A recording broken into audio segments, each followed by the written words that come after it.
گزشتہ ایک سال کے گناہ اللہ معاف کرتا ہے. یہ ہے 9 اور 10 کے روزے کی فضیلت. اور 10 دنوں کے لگاتار روزے بھی آپ رکھ سکتے ہیں. اور امام صاحب اس مسئلے میں روایت لے کے آئے امام ترمذی 5756 نمبر روایت کے حدثنا حناد قال حدثنا ابو معاویہ عن الاعمش عن ابراہیم عن الاسود عن عائشہ.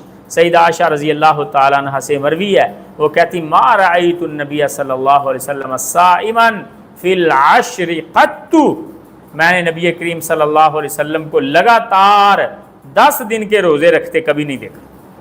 لگاتار 10 دن کے روزے رکھتے نہیں دیکھا. اور امام ترمذی کہتے ہیں یہ روایت اور سندوں کے ساتھ بھی آئی ہے, اور سندوں کے ساتھ بھی یہ روایت آئی ہے.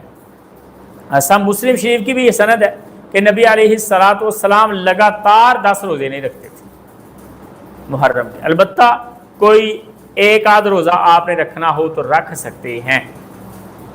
محرم کے 8 دنوں کے روزے کی کوئی فضیلت نہیں. کوئی کہ سوار کا روزہ رکھتا ہے, کوئی جمعہ رات کا رکھتا ہے, وہ الگ معاملہ ہے. ان 8 روزوں کی کوئی فضیلت نہیں ہے محرم کی, لیکن 10 والے روزے کی فضیلت ہے. اور مخالفت کے لیے 9 والا بھی رکھنا ہے, یعنی 9 اور 10 کا 2 روزے رکھنے ہیں.